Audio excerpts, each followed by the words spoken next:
আমাকে বাঁচাও। ভূত, ও আমার পেছনে, আমাকে ধরে ফেললো। ছেড়ে দে আমাকে, আমি আর কোনোদিন আসবো না। মাফ করে দে, বাঁচাও গ্রামের লোক। সকালবেলা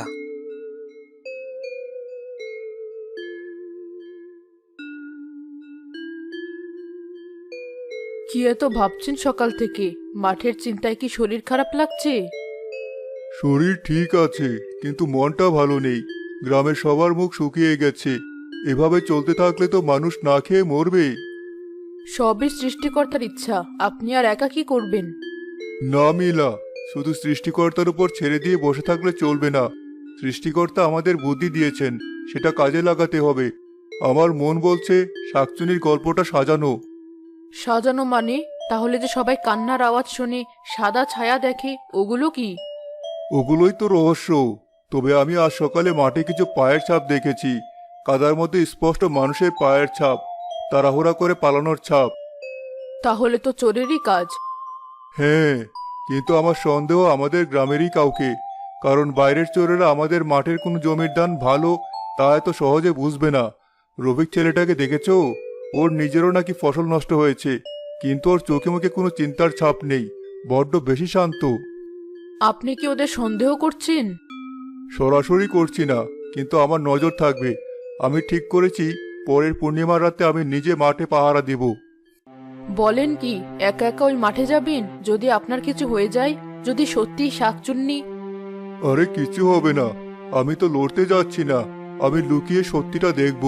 যদি চোর হয় তাদের ধরবো, আর যদি ভূত হয় তাহলে বুড়ো বয়সে একটা ভূত দেখার অভিজ্ঞতা হবে। কয়েকদিন পর আর মাত্র কটা দিন বাকি, আবার সেই সর্বনাশা রাত আসবে। ভাবতে আমার বুকটা কাঁপছে। এবার আমি একটা ব্যবস্থা করছি। আমার জমির চারপাশে বেড়া দিয়ে এসেছি। দেখি এবার কি করে ঢোকে। আরে দূর, ভূতের জন্য আবার বেড়া কি? সে তো বাতাস হয়ে ঢুকে যেতে পারে। বই পেয়ে কি লাভ রাসেল ভাই? যা ভাগ্য আছে তা তো হবেই। সৃষ্টিকর্তার উপর ভরসা রাখুন। হ্যাঁ, রফিক ভাই ঠিকই বলেছে। এত চিন্তা করলে তো বাঁচা যাবে না। ভরসা তো রাখতেই হবে, তবে সাবধানও থাকতে হবে। আপনি কোনো উপায়ের কথা ভাবলেন না কি চাচা? ভেবেছি, এবার আর আমাদের ফসল নষ্ট হবে না। তোমরা শুধু সাহস রেখো। আজাদ সাহেবের কথা শুনে সবাই চিন্তিত হয়ে যায়। আজাদ সাহেব সবকিছু খুলে বললেন, আর এদিকে সবাই তুন করতে বুড়োটাকে কিছু আন্দাজ করলো, নাকি আমাদের ভয় দেখাচ্ছে? যাই হোক, আমাদের কাজ আমরা করবই। পূর্ণিমা রাতের জন্য প্রস্তুত থাকতে হবে।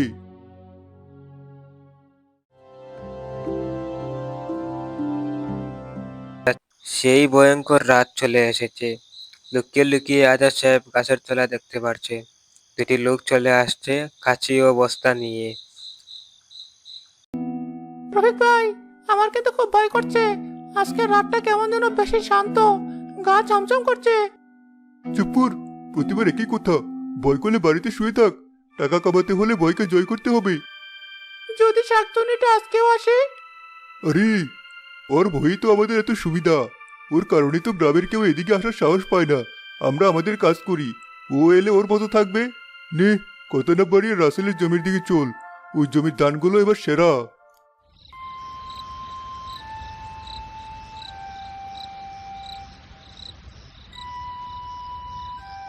আর কতটুকু কাটবো রফিক ভাই? বস্তা তো প্রায় ভরে এলো। আরও একটা বস্তা ভরতে হবে। সুলতানের জমির ধানগুলোও ভালো। আজ রাতে যা পাবো তাতে আমাদের সামনে কয়েক মাস নিশ্চিন্তে কেটে যাবে। তোমার মাথায় বুদ্ধি আছে ভাই। শাকচুনির ভয় দেখিয়ে কি সুন্দর সব সাফ করে দিচ্ছি, কেউ টেরই পাচ্ছে না। আরে, মাথা না থাকলে কি আর চলি?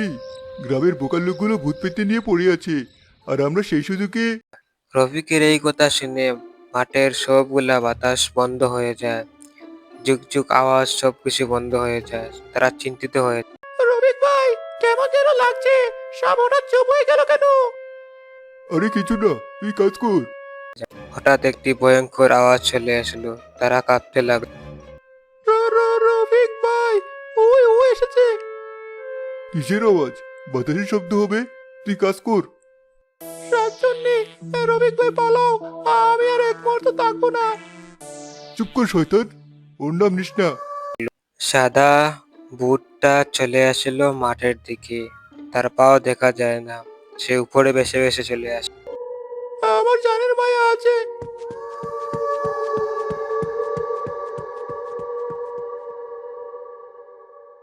কে কে ওখানে? সামনে আসবি না বলে দিলাম, কাচালে কিন্তু খুন করে ফেলবো। বাঁচাও, আমাকে বাঁচাও। ভূত, ও আমার পেছনে, আমাকে ধরে ফেললো। ছেড়ে দে আমাকে, আমি আর কোনোদিন আসবো না। মাফ করে দে, বাঁচাও। গ্রামের লোক, কে কোথায় আছো? আমাকে বাঁচাও। তাহলে আমার সন্দেহই সত্যি, চোরেরা বাইরের কেউ নয়, আমাদের গ্রামেরই রফিক আর বশির। আর যে সাদা ছায়াকে আমরা দোষ দিচ্ছিলাম, সে তো চোরদের তাড়াচ্ছিল। সে আমাদের রক্ষা করছে, আমরা তাকে ভুল বুঝেছি। না, তুমি খারাপ নও, তুমি আমাদের ভালো শাকচুন্নি। কাল সকালে গ্রামের সবাইকে এই সত্যটা জানাতে হবে।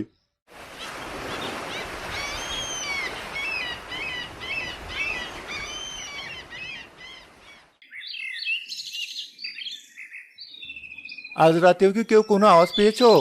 আমার তো ভয়ে সারা রাত এক ফোঁটা ঘুমও হয়নি। মনে হচ্ছিল এই বুঝি দরজায় টোকা দিল।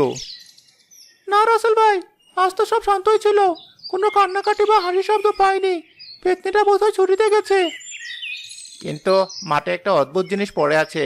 আমি সকালে দেখে এলাম, রাসেলের জমির পাশে একটা অর্ধেক ভরা ধানের বস্তা আর একটা কাঁচি। তুই নাকি? অর্ধেক ভরা বস্তা কেন? চোর এলে তো পুরোটাই নিয়ে যেত। আর কাচিটাই বা ফেলে যাবে কেন? ঘটনাটা কি? আমি খবর পেয়ে দেখে এসেছি, কিন্তু কিছুই বুঝতে পারছি না কে এমন কাজ করলো, কেনই বা করলো। রে রফিক, তোরা দুজন এমন চুপচাপ কেন? ওদের মুখ এমন শুকনো কেন? কিছু জানিস নাকি? না না ভাই, কি জানবো, শরীরটা ভালো নেই তাই। কাল রাত থেকে জ্বর জ্বর লাগছে।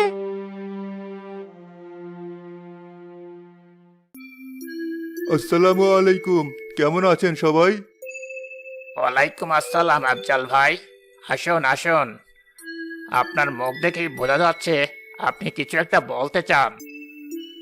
মাতব্বর, আমি মাঠের রহস্যের সমাধান করতে এসেছি। বলেন কি চাচা, আপনি কি জানতে পেরেছেন কে আমাদের সর্বনাশ করছে? রফিক, বশির। কাল রাতে ঘুম কেমন হয়েছিল তোমাদের? বাবা, ভালো, ভালোই হয়েছে চাচা। চাচা, কোনো অসুবিধা হয়নি তো? কেন? তাই? কিন্তু তোমার মুখ দেখে তো তা মনে হচ্ছে না রফিক। মনে হচ্ছে সারা রাত দৌড়ের উপর ছিলে। তোমার পায়ের কাদার দাগও শুকিয়ে আছে। ও, ওটা তো কাল সন্ধ্যায় লেগেছিল। তাই বুঝি? আচ্ছা, এই কাঁচিটা কি তোমার? কাল রাতে মাঠে ফেলে এসেছিলে? এই বাটে তোমার নামের প্রথম অক্ষরটা খুব সুন্দর করে খোদাই করা আছে। না না না না, চাচা, এটা আমার না। আমার কাছে তো বাড়িতেই আছে। আপনি ভুল করছেন। ভুল করেছি? আচ্ছা, আর বশির, তোমার গায়ে জামাটা কই? কাল রাতে যেটা পরেছিলে? ও, ওটা তো ময়লা হয়েছে, ধুতে দিয়েছি। ধুতে দিয়েছো? তাহলে তোমার জামার ওই ছেঁড়া টুকরাটা ধানের বস্তার সাথে আটকে ছিল কিভাবে? এর কি ব্যাখ্যা দেবে? আফজাল ভাই, আপনি কি বলছেন এসব? আমার মাথায় তো কিছুই ঢুকছে না। রফিক, বশির, ওরা চুরি করছিল? আমি তো বিশ্বাস করতে পারছি না। ওরা আমাদের গ্রামের ছেলে।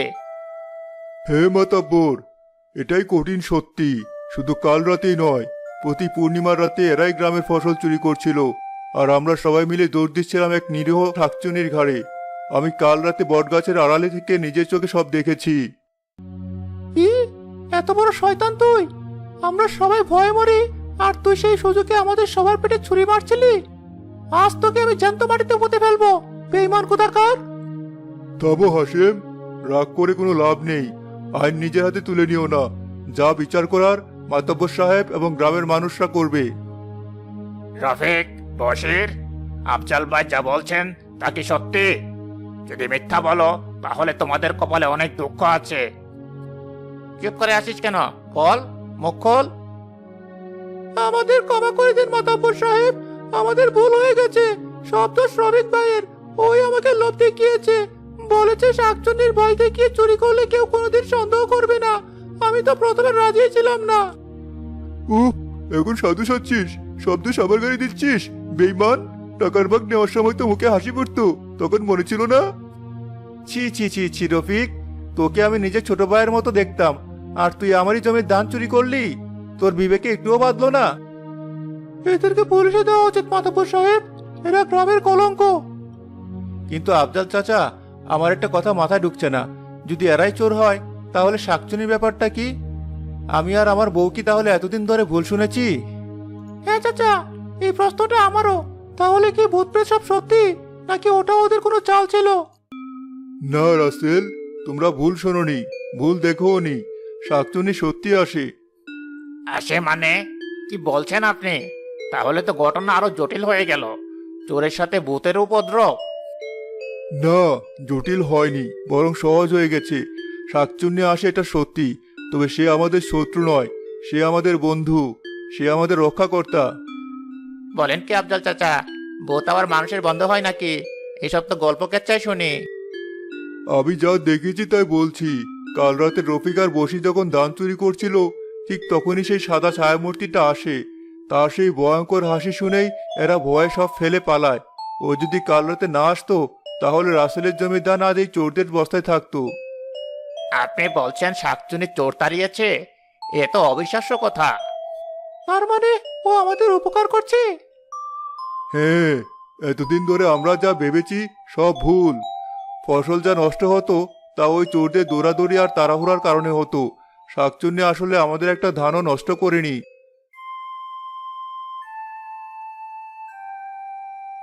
রফিক, বশির, তোমরা যে অপরাধ করেছ তা ক্ষমার অযোগ্য। তোমরা শুধু গ্রামের ফসল চুরি করনি, তোমরা গ্রামের মানুষের সরল বিশ্বাস এবং ভয়কে পুঁজি করে নিজেদের স্বার্থ হাসিল করেছ। তোমাদের কি শাস্তি হওয়া উচিত তোমরাই বলো। মাতব্বর সাহেব, আমাদের মাফ করে দিন। আমাদের জীবনের সবচেয়ে বড় ভুল হয়ে গেছে। আমরা লোভে পড়ে শয়তানের ধোকায় পড়েছিলাম। আর কোনোদিন এমন হবে না। আমার বউ বাচ্চা আছে, তাদের মুখের দিকে চেয়ে আমাদের মাফ করে দিন। আমরা সবার পায়ে ধরছি, আমাদের আরেকবার সুযোগ দিন। আমরা জীবনে আর এমন কাজ করব না। আপনারা যা বলবেন আমরা তাই শুনবো। সবার ক্ষতিপূরণ দিয়ে দেব। বিচারে বসে গ্রামের লোক বলে, এই দুটো লোককে গ্রাম থেকে বের করে দাও। সবাই একটু শান্ত হন। রাগ দিয়ে কোনো সমস্যার সমাধান হয় না। ওদের গ্রাম ছাড়া করলে ওরা চোরই থেকে যাবে, অন্য গ্রামে গিয়ে একই কাজ করবে। তার চেয়ে ভালো ওদেরকে এখানেই সবার চোখের সামনে শুধরানোর একটা সুযোগ দেওয়া হোক। এই সুযোগ আফজাল ভাই, আপনার কি মনে হয় কি শাস্তি ওদের প্রাপ্য? আমার প্রস্তাব হলো, শাস্তি হিসাবে আগামী 1 বছর গ্রামের সবার জমির ফসল কাটার সময় এরা দুজন বিনা পারিশ্রমিকে কাজ করবে। সকাল থেকে সন্ধ্যা পর্যন্ত খাটবে। আর যে পরিমাণ ফসল এরা চুরি করেছে বলে অনুমান করা হচ্ছে, তার দ্বিগুণ ফসল নিজেদের জমি থেকে গ্রামের সবচেয়ে গরিব 10টি পরিবারকে বিলিয়ে দেবে। এটাই হবে ওদের প্রায়শ্চিত্ত। রফিক আর বসির তাদের শাস্তি মাথা ব্যথে নেয়।